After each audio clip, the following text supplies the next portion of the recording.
Jadi tolong bantu saya untuk bisa mewujudkan program Polri yang presisi, Polri yang diharapkan, Polri yang dicintai dan dekat dengan masyarakat. Terhadap anggota-anggota yang melakukan penyimpangan dan itu berdampak terhadap organisasi, maka saya minta untuk rekan-rekan tidak ragu-ragu untuk melakukan tindakan tegas. Karena ini untuk kepentingan organisasi. Dan mohon maaf, kalau ini tidak mampu membersihkan ekor, maka kepalanya yang saya potong. Tewasnya Saifullah bin Yakub, seorang warga Kabupaten Aceh Utara, Provinsi Aceh yang diduga karena dianiaya oknum polisi, jajaran Polres Kabupaten Bener Meriah beberapa hari lalu, serta dugaan pemukulan terhadap mahasiswa yang melakukan aksi demonstrasi di Melabo, Kabupaten Aceh Barat, semakin menambah presentasi dan memperburuk citra institusi kepolisian, khususnya jajaran Polda Aceh. Sebelumnya, salah satu polisi di Kabupaten Aceh Barat juga dihujani peluru oleh sejumlah warga, walau akhirnya berhasil ditangkap dan pelakunya ada yang tewas karena melawan petugas. Kapolda Aceh Irjen Polisi Dr. Andes Ahmad Haidar SHMM lebih memilih pendekatan humanis dan persuasif terhadap pelaku lainnya. Entah ini ada kaitannya dengan penyerahan beberapa senjata laras panjang dari pelaku, atau memang Jenderal Haidar sedang menjalankan prinsip presisi yaitu prediktif, responsibilitas, dan transparansi, dan berkeadilan sehingga membuat pelayanan kepolisian lebih terintegrasi, modern, mudah, dan cepat. Almarhum Saifullah ditangkap personel Satreskrim Polres Bener Meriah di Deli Serdang, Provinsi Sumatera Utara, Senin 22 November 2021. Beberapa hari kemudian keluarga mendatangi Polres Bener Meriah untuk menjenguk. Betapa kagetnya mereka setelah mengetahui Saifullah dirawat di Rumah Sakit Umum Daerah atau RSUD Mayangkute, Kabupaten Bener Meriah. Saat itu, Saifullah dalam keadaan koma dan wajahnya mengalami luka lebam. Selanjutnya korban dirujuk ke Rumah Sakit Umum Dr. Zainal Abidin Banda Aceh, namun malang tak dapat ditolak. Untung tidak dapat diraih. Saifullah menghembuskan nafas terakhirnya Jumat 3 Desember 2021 lalu. Tak terima dengan perlakuan tersebut, pihak keluarga kemudian melaporkan kasus itu ke Polda Aceh. Kabid Humas Polda Aceh Kombes Polisi Winardi SHSIK MSI membenarkan adanya seorang warga tewas usai ditangkap. Saat itu ia mengaku Polda Aceh masih menyelidiki ada atau tidaknya kekerasan terhadap Saifullah. Itu sebabnya Divisi Propam Polda Aceh akan melaksanakan penyelidikan untuk membuktikan apakah Saifullah meninggal dunia karena perbuatan kekerasan yang dilakukan oknum Polri atau tidak. Winardi mengatakan Saifullah ditangkap dalam kasus tindak pidana penggelapan mobil. Menurut Winardi, ia menderita penyakit komplikasi berdasarkan hasil pemeriksaan yang dilakukan dokter di RSUD Mayangkute. Dalam surat keterangan dokter disebutkan korban dirawat di RSUD Mayangkute sejak 25 hingga 30 November 2021 untuk selanjutnya dirujuk ke RSUD Dr. Zainal Abidin Banda Aceh pada 30 November 2021. Berdasarkan keterangan polisi, Saifullah menderita penyakit darah tinggi, gula, kolesterol, gagal ginjal, tensi tidak stabil, dan komplikasi, ujar Winardi saat itu. Namun beberapa hari kemudian, 4 oknum polisi yang bertugas di Polres Bener Meriah diperiksa dan ditahan Propam Polda Aceh sehingga pemeriksaan selesai. Tindakan yang dilakukan oleh kepolisian adalah tindakan yang sebenarnya tindakan yang melawan hukum. Karena pada saat proses penangkapan sendiri itu kepolisian sudah melakukan tindakan kekerasan. Dan dari informasi yang kita dapat baik dari sumber informasi yang kita dapat baik dari media dan beberapa yang lain mengatakan pada saat proses penangkapan tersebut itu sudah dilakukan tindakan pemukulan dan sudah mulai ada indikasi terjadinya tindakan penyiksaan terhadap si korban. Nah, ini patut kita sayangkan, seharusnya kepolisian sebagai instrumen negara yang sudah menjunjung tinggi prinsip-prinsip hak asasi manusia, karena kepolisian sudah punya instrumen tentang saya lupa peraturannya, kalau saya peraturan tahun 2008 tentang Perkap Kapolri, peraturan Kapolri tentang penerapan implementasi hak asasi manusia dalam penanganan dalam standar-standar kepolisian. Seharusnya hal seperti ini itu tidak perlu terjadi. Karena Perkapnya sendiri sudah 2008, hari ini sudah 2022, sudah hampir 14 tahun Perkap itu ya polisi tindakannya belum banyak terjadi perubahan itu menurut saya. Tak hanya sampai di sini, 6 mahasiswa di Aceh Barat diduga dipukul polisi saat hendak menggelar demonstrasi peringatan Hari Hak Asasi Manusia atau HAM, namun polisi membantah dugaan pemukulan tersebut. Koordinator aksi dari Masa Gerakan Rakyat Menggugat atau GERAM, Sari Ramadana mengaku peristiwa itu terjadi di sekitar kantor DPRK Aceh Barat, Kamis 9 Desember 2021. Kabarnya, masa aksi ini disebut-sebut sempat mencoba bernegosiasi agar diizinkan menggelar aksi selama 30 menit. Namun katanya polisi membubarkan masa dengan cara mendorong. Rama mengatakan masa sempat dipukul, dicakar, hingga ditampar oleh oknum polisi. Salah seorang peserta bernama Denny sempat pingsan akibat dipukul hingga dilarikan ke rumah sakit. Menurut Rama, pihaknya sudah melaporkan dugaan pemukulan itu ke Polres Aceh Barat. Namun ia sangat menyayangkan pemukulan tersebut. Rama mengatakan pihaknya sengaja menggelar aksi pada malam hari karena ingin memperingati dua momen ini sekaligus. Masa juga mengaku sudah memberitahu polisi sebelum berdemo. Begitupun Wakapolres Aceh Barat, Kompol Asa Putra, membantah anggotanya memukul peserta aksi. Ia hanya menyebutkan polisi hanya melarang massa menggelar aksi pada malam hari. Informasi dipukul itu tidak ada. Kita melarang mahasiswa melakukan aksi demo di malam hari dan mereka memaksanya, jadi terjadi dorong-dorongan. Dan memukul mahasiswa itu tidak ada, kita tahu hukum. Jika kita pukul, kita yang kena masalah, ucap Asa. Itu mungkin yang pingsan belum makan atau bagaimana, kita nggak tahu, tiba-tiba jatuh, yang mukul tidak ada karena dorong-dorongan, mungkin jatuh mereka, lanjutnya. Makanya kita bilang sekarang ini, polisi sebenarnya sebuah unit yang merasa dirinya sudah sangat reformis, tapi pada prakteknya belum terlalu reformis. Polisi, kenapa saya katakan polisi belum sangat reformis? Sampai hari ini polisi sendiri masih punya unit perang. Seharusnya kan kalau kita lihat dalam segi tupoksi polisi itu ada tiga pelindung, pengayom, dan ada tiga fungsi kepolisian itu, dan dalam tiga fungsi kepolisian itu tidak ada fungsi tempur. Nah, tapi hari ini polisian sendiri nggak boleh mau merubah diri, masih menggunakan unit tempur, itu yang disebut dengan BRIMOB. Ini yang makanya saya bilang polisi seharusnya mengevaluasi diri dan lebih melihat kepada internal, apa perubahan internal. Padahal sebenarnya dulu sudah ada namanya grand design untuk membangun perpolisian yang humanis. Grand design perpolisian itu sudah ada. Seharusnya ini masuk ke tahapan polisi mampu bekerja bersama masyarakat. Tapi hari ini bisa kita sama-sama tahu kepercayaan masyarakat pun terhadap polisi itu masih sangat minim. Kan saya bilang ini belum jauh berubah. Grand design yang dibangun ini pun juga belum jauh berubah. Nah, lepas dari semua itu, Komisi untuk Orang Hilang dan Korban Tindak Kekerasan atau Kontras mengungkap, selama Juni 2020 sampai dengan Mei 2021 terjadi 651 kasus kekerasan yang dilakukan oleh anggota polisi. Anggota Divisi Riset dan Dokumentasi Kontras Rozi Berlian menyebut, dari catatan itu, tindak kekerasan paling banyak terjadi di tingkat Polres. Simak saja, dari 651, ada 135 kasus terjadi di tingkat Polda, 399 kasus di tingkat Polres, dan 117 kasus di tingkat Polsek, kata Rozi dalam konferensi pers laporan tahunan Bayangkara yang disiarkan secara daring Rabu 30 Juni 2021 lalu di Jakarta. Rozi memaparkan, tindak kekerasan yang paling banyak dilakukan adalah penembakan pada penanganan aksi kriminal, yaitu sebanyak 390 kasus. Menurut catatan Kontras, aksi penembakan oleh polisi ini setidaknya telah menyebabkan 13 orang tewas dan 98 orang luka-luka. Ia pun mencontohkan kasus penembakan Deki Susanto, buron kasus judi di Solok Selatan, Sumatera Barat. Deki ditembak mati oknum polisi Brigadir K pada 27 Januari 2021.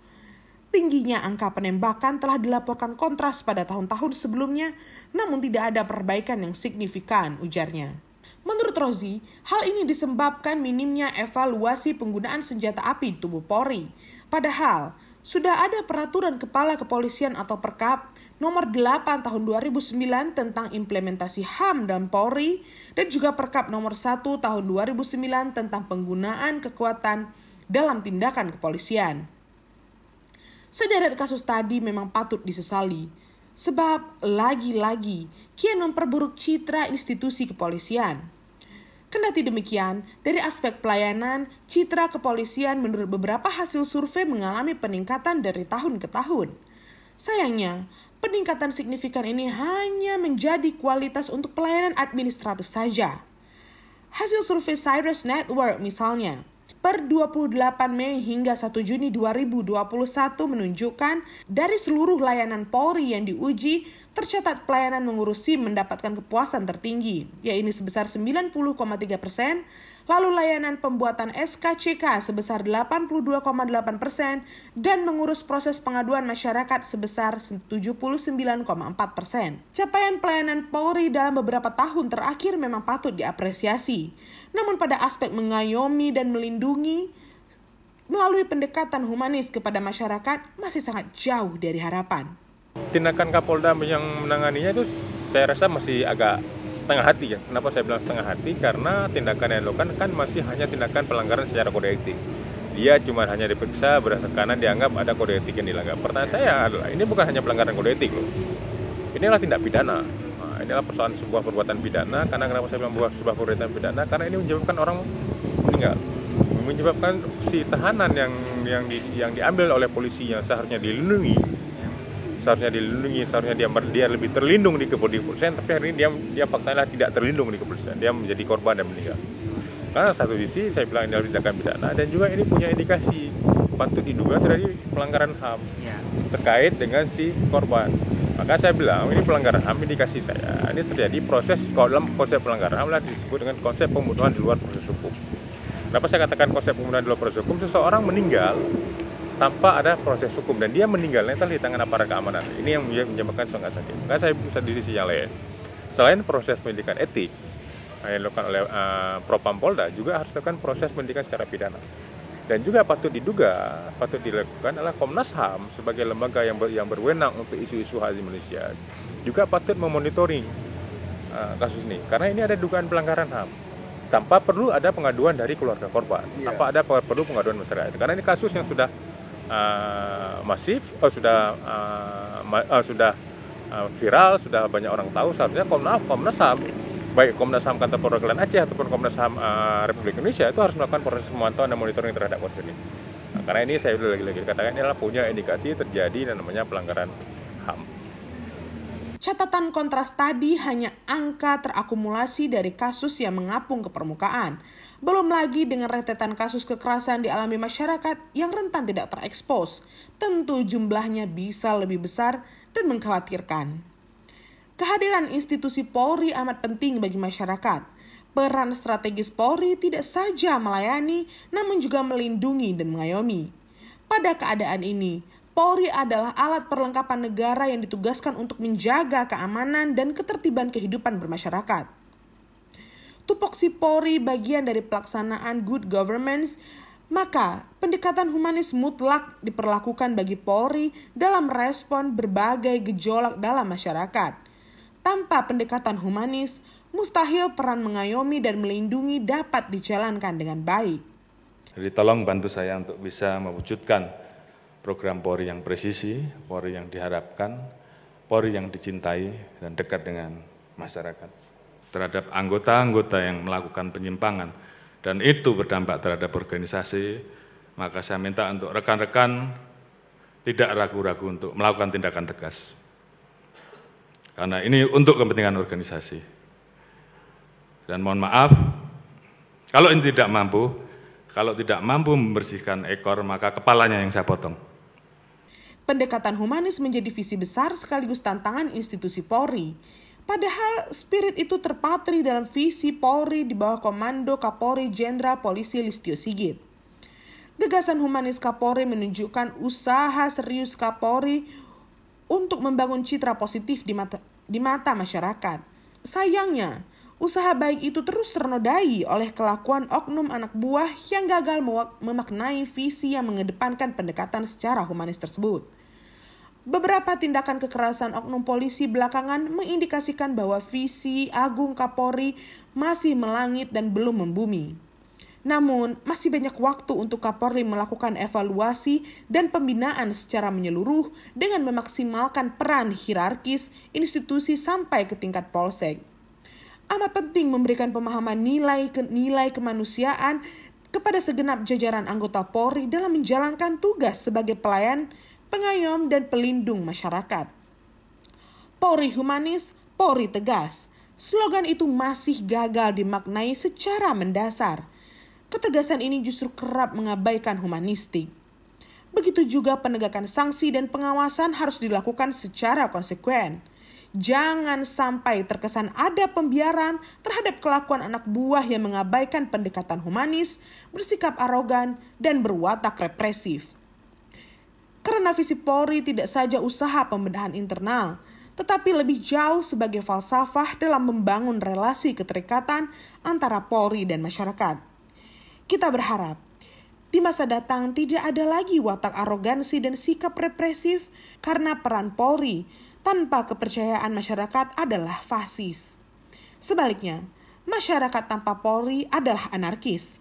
Maka titik koordinatnya ialah keseimbangan hubungan kausalitas antara peran humanis Polri dan kepercayaan masyarakat yang meningkat kepada institusi tersebut. Semoga.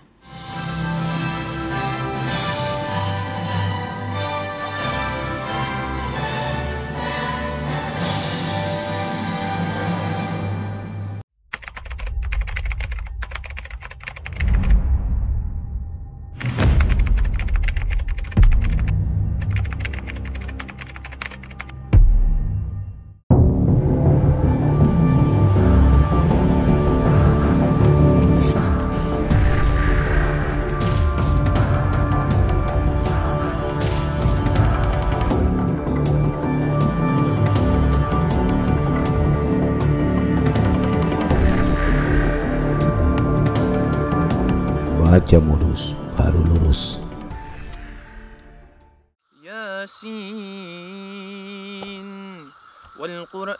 Keinginan menyekolahkan anaknya di pondok pesantren agar dapat belajar agama Islam membuat Siti Sahroh Harahap, seorang diaspora Indonesia di Amerika, mendaftarkan anaknya di Isabet Academy, sebuah pondok pesantren yang berada di Pennsylvania, Amerika Serikat. Pondok ini dikelola oleh United American Muslim Association, sebuah asosiasi yang menyediakan pendidikan muslim bagi pemuda Amerika. Walau awalnya sempat menolak, kini putranya memutuskan untuk menyelesaikan 5 tahun sekolahnya di akademi ini. Berikut laporannya yang kami kutip dari VOA Amerika untuk Anda. Dengan merdu, Adriel Zakaria Locke melantunkan ayat-ayat Al-Quran. Sejak 2 tahun lalu, Adriel yang saat ini berusia 17 tahun menempuh pendidikan di Isabet Academy di Levittown, Pennsylvania. Isabet Academy adalah pesantren yang dikelola United American Muslim Association yang salah satu misinya adalah menyediakan pendidikan Islam bagi generasi muda Muslim Amerika. Also, students are not just learning Quran, fiqh, and Arabic grammar, but they are also learning the akhlaq of Islam, good manners according to Sunnah. Ada 90 siswa dari kelas 5 hingga 12 dengan latar belakang keturunan berbeda yang bersekolah di akademi ini, termasuk sejumlah diaspora Indonesia seperti Adriel. Siti Sahroh Harahap Locke, ibu Adriel, sudah lama ingin menyekolahkan anaknya di pondok pesantren. Ia merasa pendidikan agama di madrasah masjid setiap minggu tidaklah cukup. Sementara di Isabet Academy, mereka dapat menempuh pendidikan umum dan agama dalam lingkungan agama Islam setiap hari. Pengennya mereka basicnya itu kuat lah sebelum mereka nanti college. Intinya itu mumpung mereka belum dewasa, ilmu agamanya udah cukup untuk keluar nantinya gitu. Karena kita tahu teenager kan gesekannya kuat kalau udah di public school. Awalnya Sahroh sempat mengalami penolakan dari putranya yang sudah sekolah di SMA di Fairfax, Virginia. I'm not gonna say I'm the perfect person. I feel like there are points in time where I feel like I'm missing out on like what people consider like their years to have fun as like a teenager and whatnot. But I'm still really glad that I'm like doing this to pursue my own knowledge. And it's not like I'm giving up on like having fun. I'm still gonna go to college after. I'm just getting my like Islamic knowledge first. Kini Adriel memasuki tahun ketiga dan akan meneruskan 2 tahun terakhir pendidikannya di Turki. Because I feel like living in America as a person, as like a young Muslim person, there's kind of a disconnect between like you and your religion. So I wanted to learn more about it. I'm proud to stand out as a Muslim. Sahroh yang sebelumnya tak menyangka kalau putranya mau menamatkan sekolahnya di Isabet selama 5 tahun, merasa terharu dan bangga. Allah.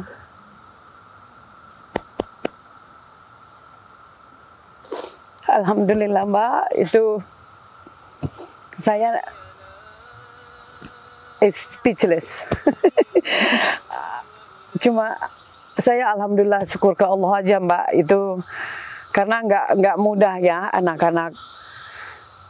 Saya ingat pertama dia tidak mau ke sana, terus akhirnya mau, harusnya dia yang mau melanjutkan, terus alhamdulillah dapat baca Quran di sana dia lebih bagus gitu. Bersama anak keduanya, Aisyah yang juga belajar di Pondok Pesantren Khusus Putri, Sahroh berharap ilmu yang diperoleh mereka akan bermanfaat bagi orang banyak. Dari Sterling, Virginia, Dania Iman, Nia Iman Santoso, VOA. Jangan lupa like, komen, dan subscribe. Serta aktifkan lonceng notifikasi.